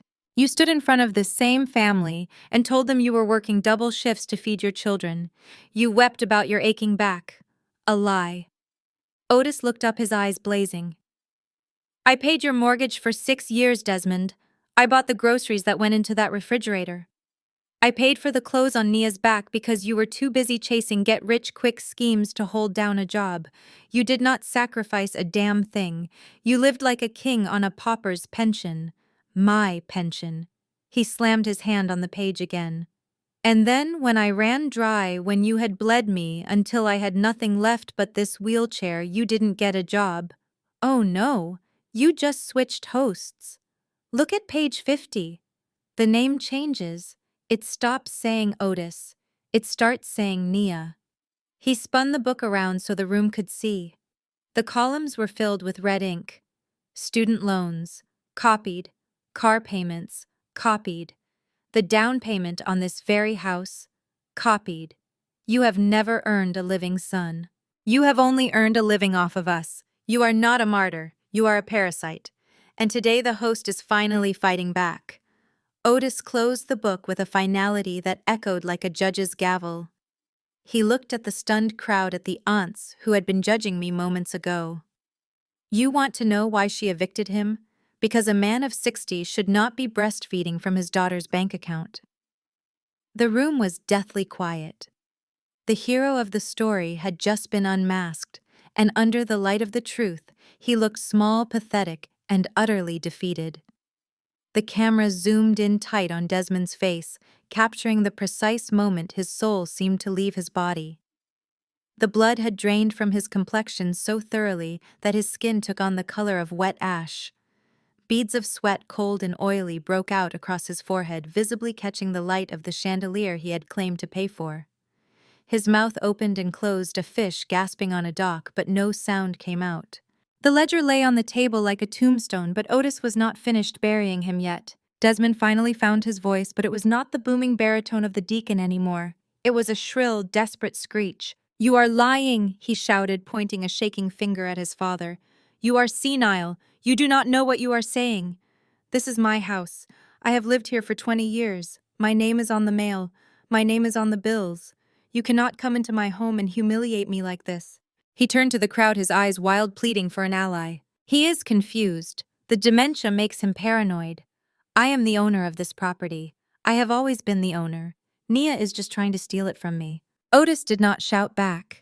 He simply reached into the inside pocket of his tweed jacket and pulled out a long, crisp envelope. It was not worn like the ledger. It was fresh. The paper was bright white, and the seal was unbroken. He tapped the envelope against the edge of the table, a rhythmic, steady sound that silenced Desmond's frantic rambling. "Your house." Otis repeated the words, dripping with disdain. "That is the biggest lie you ever told, son, and you told it so many times I think you actually started to believe it." Otis slid a finger under the flap of the envelope and tore it open. He pulled out a legal document, the blue backing distinctive and official. He unfolded it, smoothing the creases with his heavy hand. 1999. Otis read aloud. "That was the year I bought this place. You had just gone bankrupt trying to start that vitamin pyramid scheme. You had nowhere to go. You came to me crying, Desmond. Crying. You begged me for a roof over your head. So I bought this villa. I put it in my name because your credit score was lower than the temperature in February." He held the document up. The deed. The guest leaned in, squinting to see the bold black letters. Otis Brooks, he read, sole owner. You were never on the title, Desmond. You were never on the deed. You were a tenant who did not pay rent. I let you pretend it was yours to save your pride. I let you walk around like the lord of the manor because I did not want my son to feel like a failure. But you took my kindness, and you turned it into a weapon against my granddaughter. Desmond looked like he was going to vomit. He gripped the back of his chair, his knuckles white. That does not matter, Desmond stammered, grasping at straws. You are incapacitated. You cannot make decisions. I have power of attorney. I control the assets.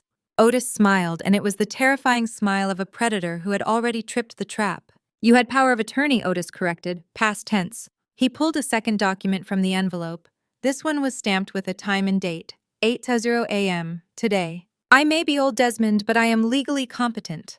My doctors certified it this morning. And the first thing I did with my certified brain was dissolve your power of attorney. The room gasped. The murmurs grew louder. This was a public execution. But I did not stop there. Otis continued, his voice gaining strength. I realized that as long as I owned this house, you would try to claw it away from me when I died. You would fight Nia for it. You would drag this family through probate court for years. So I removed the temptation. He looked at me, then his eyes filled with a fierce, protective pride.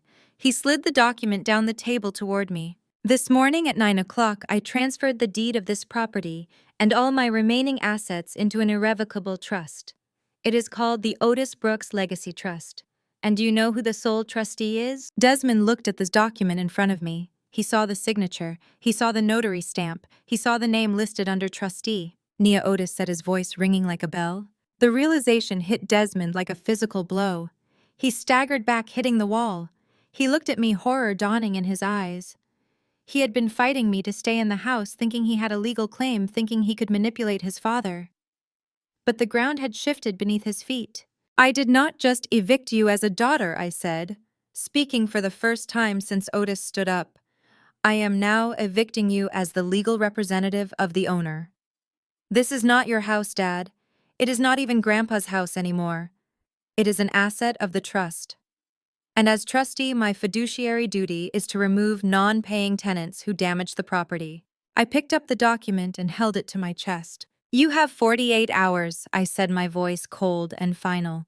Not 30 days. 48 hours. Because now you are not just a bad tenant, you are a trespasser. The room was silent. The balance of power had not just shifted, it had been obliterated. Desmond Brooks was not a victim. He was a fraud. And the daughter he tried to break was now the landlord of his entire existence. The silence in the room was no longer the silence of judgment. It was the silence of a tomb. I held the single sheet of paper in my hand. It was light, fluttering slightly in the draft from the air conditioning, yet it carried the weight of a guillotine blade. I stepped closer to my father, Desmond, who was still leaning against the wall, looking as though his bones had turned to liquid. I did not shove the paper at him. I did not throw it. I extended it with the polite professional detachment of a process server. This is your formal notice to quit. I stated, my voice cutting through the tension. Desmond looked at the paper as if it were radioactive. He did not reach for it, so I placed it gently on the table next to the shattered remains of his pride. You mentioned the law earlier, Kyle, I said, turning my gaze to my brother-in-law, who had retreated into the shadows of the room. You talked about statutes and rights. Well, let us talk about the specific bylaws of the Otis Brooks Legacy Trust. I tapped the document with my index finger. Grandpa Otis was very specific when he drafted the occupancy requirements for this property.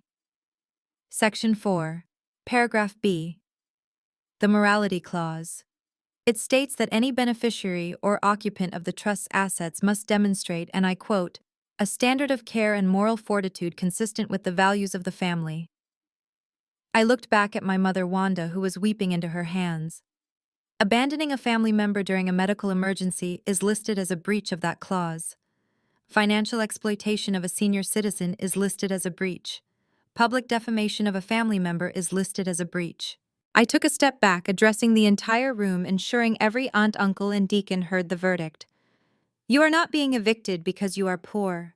You are being evicted because you are in breach of contract. You have violated the moral code of the very man whose roof you sleep under. The trust does not support parasites, it supports family, and by your own actions you have resigned from that position. Desmond finally picked up the paper, his hands shaking so violently the paper rattled. 30 days, he whispered, reading the bold text at the bottom. You are giving us 30 days. That is the legal requirement, I replied coldly. If it were up to me, you would be on the curb tonight. But unlike you, I follow the rules. You have 30 days to vacate the premises. The villa must be broom swept and returned in its original condition. Any damages to the property will be deducted from the small stipend Grandpa has graciously decided to leave you to prevent you from starving. I paused, letting the reality sink in. But make no mistake, this is not a negotiation. This is not a warning. This is the end. On the 31st day, the locks will be changed. If your belongings are still here, they will be donated to charity. If you are still here, you will be removed by the sheriff. I looked at Kyle one last time. And Kyle, before you call your lawyer, remember that suing a trust for enforcing its own written bylaws is a great way to get countersued for court costs. I suggest you save that money for a security deposit on an apartment. I turned around, the white fabric of my suit catching the light. The room parted for me again, but this time there were no whispers. There was only fear. I had walked in as the villain, but I was walking out as the landlord. The war was over. I had not just won. I had redefined the battlefield. I walked out the front door, leaving them standing in a house that was no longer theirs, holding a piece of paper that marked the expiration date on their entitlement. The heavy oak door had barely clicked shut behind me when the first scream tore through the villa. I paused on the front porch, adjusting my cuffs, listening to the sound of an empire collapsing. Inside the living room, the polite facade of the birthday party had disintegrated into absolute anarchy. Kyle was the first to move. He stared at the eviction notice lying on the table as if it were a contagious disease. His brain, usually slow and clouded by arrogance, was firing rapidly. He was running the numbers. No house, no allowance, no trust fund. The realization hit him with the force of a physical blow. The Brooks family was not a gold mine. They were a sinkhole.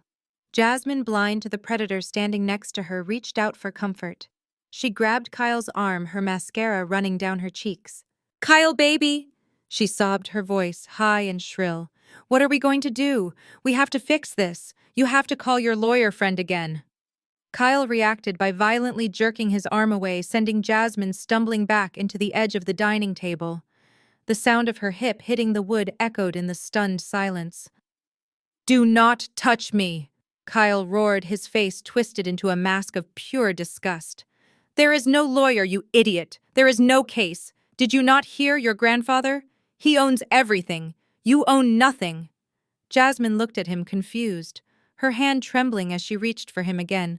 "But we are family. We will figure it out together. Nia will calm down and shut up about Nia!" Kyle shouted, causing the church elders to flinch. "Nia is done with you, and honestly, so am I." The room gasped. My mother Wanda looked up from her, weeping, her eyes wide. Kyle turned on them, his true nature finally shedding its skin. He looked at Desmond, then at Wanda, and finally back at Jasmine with a sneer that could peel paint. "You lied to me," he spat, pointing a finger in Jasmine's face. "When we met, you told me your family was royalty. You told me you had old money. You acted like you were some heiress waiting for a payout. But look at you.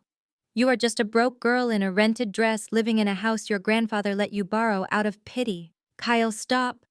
Jasmine pleaded, tears streaming down her face. "You love me. We are married. I married a lifestyle." "Jasmine," Kyle cut her off, his voice dropping to a cruel, cold register. "I married the trips. I married the connections. I married the safety net. I did not sign up to live in a one-bedroom apartment with a woman who has never washed a dish in her life. I am not going to be homeless with you, and I am certainly not going to support your deadbeat parents." He reached into his pocket and pulled out the keys to the Range Rover, the car that I paid for, the car that was currently in my name. He threw them onto the table. They skidded across the mahogany and hit the eviction notice. "I am done," he announced, adjusting his jacket. I am filing for divorce tomorrow morning. Do not try to call me. Do not try to find me. And good luck paying for that Uber to get out of here." Jasmine collapsed onto the floor, a wailing heap of tulle and despair. Kyle stepped over her as if she were a piece of trash on the sidewalk. He did not look back. He walked straight past the stunned relatives, past the weeping mother, and out the front door. As he brushed past me on the porch, he didn't even make eye contact. He just kept walking, a rat fleeing the ship the moment the water touched his ankles. Inside, the wailing intensified. The family had lost their home, their money, and their pride in the span of an hour. But Jasmine had lost the illusion that had defined her entire adult life. She was finally seeing the world as it was, and it was ugly. The gravel of the driveway crunched loudly as I turned toward my car, a sound that usually signified departure, but today signaled an escape. I had my hand on the door handle, the cool metal grounding me, when I heard the frantic, stumbling footsteps behind me. I did not turn around. I knew that cadence. It was the sound of desperation trying to outrun consequence. "Nia, wait. Please, Nia, you cannot just walk away." I felt a hand grab the hem of my white blazer. It was a weak, trembling grip, but it was enough to make me pause. I turned slowly, looking down. The camera of my mind pulled up and away, creating a high-angle shot that captured the pathetic reality of the moment. My mother, Wanda, the woman who had spent her life looking down on everyone else, was on her knees in the dirt. Her gray dress was stained with dust. Her face, usually composed and painted with haughty indifference, was a ruin. Mascara carved black rivers down her cheeks. Her lipstick was smeared. She looked up at me not with the authority of a parent, but with the terrified pleading of a child who has broken something she cannot fix. The guests, the aunts and uncles and deacons, stood on the porch in stunned silence, a Greek chorus watching the tragedy unfold. "Baby, please," she sobbed, clutching the fabric of my suit as if it were the hem of a savior's robe. "You are my daughter. You are my flesh and blood. I carried you for 9 months. I went through labor for you. Does that mean nothing? You cannot leave your mother on the street. We have nowhere to go. Desmond is broken. Jasmine is useless. You are the only one, Nia. You have always been the strong one." She gasped for air, her chest heaving. "I know we made mistakes. I know we were hard on you. But that is how we were raised. Tough love. We wanted you to be tough. And look at you. You are a CEO. You are successful. We did that, Nia. We made you who you are. Do not punish us for your success." I stared down at her, feeling a strange sensation in my chest. I waited for the guilt. I waited for that old familiar ache that used to compel me to fix everything, to smooth over the cracks, to buy the peace. But it did not come. The space where my guilt used to live was empty. It had been surgically removed along with the infected tissue during my operation. I reached down and peeled her fingers off my jacket one by one. Her grip was clammy. I took a step back, creating a physical boundary between her chaos and my calm. "You are right, Mom," I said, my voice terrifyingly even. "You did make me who I am. You taught me that love is transactional. You taught me that value is determined by utility.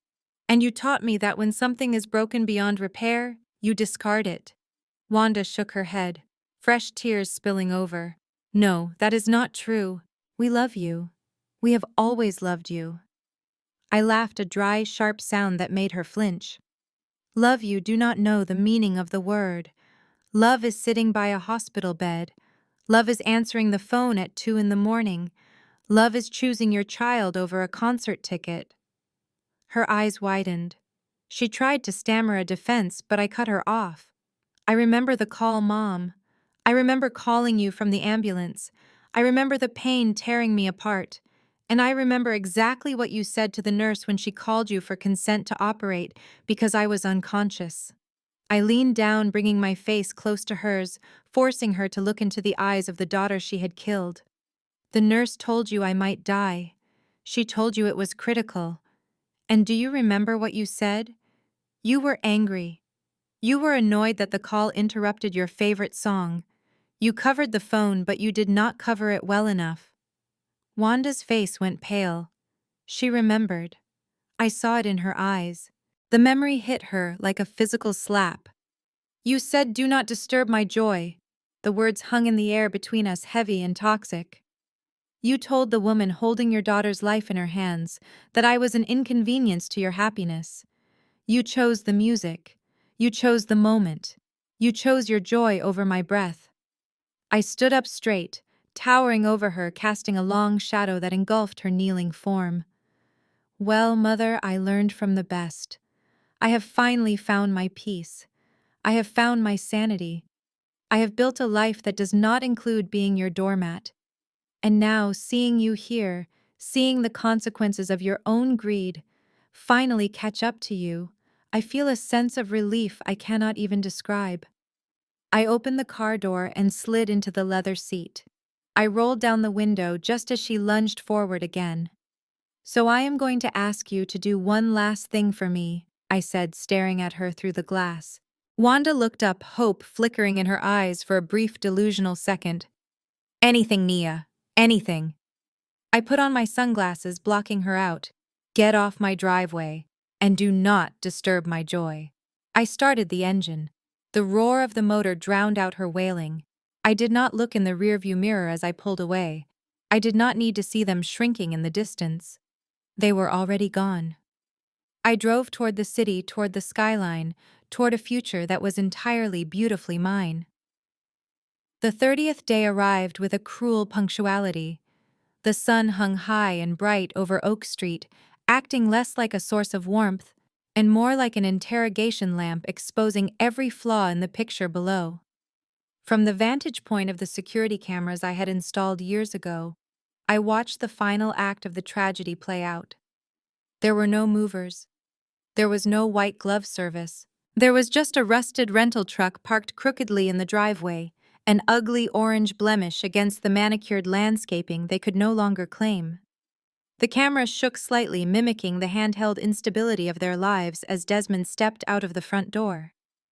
He was not wearing his Sunday suit. He was wearing faded jeans and a t-shirt that hung loosely on his frame, evidence of the weight he had lost in a month of panic. He carried a cardboard box marked "Kitchen" in shaky marker. He did not walk with the chest-out strut of the deacon. He shuffled. His head was bowed low, his eyes fixed on the gravel, terrified to look up and meet the gaze of the world he was leaving behind. Wanda followed him, clutching a lamp in one hand and a trash bag full of clothes in the other. She wore large sunglasses, not for fashion, but for armor. She was trying to hide the puffiness of her eyes and the shame burning on her cheeks. She moved quickly, scuttling toward the truck like a cockroach caught in the sudden beam of a kitchen light. She shoved the bag into the back, the plastic tearing on a sharp metal edge, spilling a few of her designer scarves onto the dirty bed of the truck. She scrambled to pick them up, the indignity of it almost too sharp to watch. But the true punishment was not the labor. It was the audience. The neighbors, the people my parents had spent 5 years trying to impress, were watching. Mrs. Higgins from next door stood at the edge of her lawn, watering her hydrangeas with agonizing slowness. She didn't wave. She didn't offer to help. She just watched, her eyes tracking their movements with a mix of pity and morbid curiosity. Across the street, the Homeowners Association president was openly standing on his porch, arms crossed, ensuring that the trash was finally taking itself out. My parents could feel the eyes on them. It burned their skin. For decades, their entire identity had been wrapped up in the perception of success. They lived for the envy of others. Now they were the cautionary tale. They were the gossip. They were the frauds who had been evicted by their own daughter. The shame was a physical weight heavier than any furniture they were lifting. Desmond dropped the final box into the truck and slammed the rolling door shut. The metallic clang echoed down the street, a final gavel bang signaling the end of an era. He walked back to the front door one last time, not to look inside, but to leave the keys. He placed them under the mat, a gesture so suburban and small for a moment so catastrophic. He paused for a second, his hand resting on the wood, perhaps remembering the lie he had lived there. Then he turned away. He got into the driver's seat of the rental truck. Wanda climbed into the passenger side, refusing to look out the window. The engine sputtered to life, coughing a cloud of black smoke into the pristine air. As they pulled away, leaving the villa silent and empty, they weren't just leaving a house. They were leaving behind the illusion that they were good people. And they were driving into a future where the ATM was permanently out of order. The sunlight streaming through the floor-to-ceiling windows of my penthouse felt different now. 6 months ago, it felt like a spotlight on my loneliness. Today, it felt like a warm embrace. I sat on the plush rug watching Leo and Maya attempt to build a skyscraper out of magnetic tiles. Sitting in the armchair beside us was Grandpa Otis, looking 10 years younger than he had in the nursing home. He was laughing, a deep rumbling sound that filled the room as Maya tried to explain why her building needed a swimming pool on the roof. He was no longer a prisoner of his own family. He was the patriarch of mine. My phone pinged on the coffee table. It was not a crisis. It was a notification from Marcus Sterling. The Series B funding had officially closed. $50 million. The morality clause investigation had concluded that my only moral failing was waiting too long to cut off the toxicity. The public, fickle as always, had moved on from Jasmine's tearful videos once the truth about the VIP tickets and the ledger came out. My company was not just surviving, it was thriving. I had doubled my staff, expanded to Europe, and for the first time in my life I was working because I loved the challenge, not because I was terrified of being poor. I stood up and walked to the window, looking out over the city. Somewhere down there in the grid of streets and struggle, a very different reality was playing out. I did not visit, but I knew. The private investigators sent me monthly updates, a grim newsletter I read, to remind myself why I never unlocked the door. Desmond and Wanda were living in a basement apartment in a neighborhood they used to make fun of as we drove past. The walls were thin and the heating was spotty. There were no country club lunches. There were no leased luxury cars. Desmond was working part-time as a greeter at a discount superstore, forced to smile at people who ignored him. A cruel irony for a man who demanded respect he never earned. Wanda spent her days staring at a television she could barely afford, bitter and aging rapidly without the expensive creams and treatments she used to charge to my card. They were together just as they always claimed. They wanted to be trapped in a misery of their own making. And then there was Jasmine. The updates on her were the most jarring. The influencer dream had died the moment the credit card bill hit. She was working the lunch shift at a diner on 45th Street. I could picture her clearly. The grease stains on her apron, the sensible shoes she hated, the ache in her feet after an 8-hour shift of carrying plates for tips that barely covered her rent.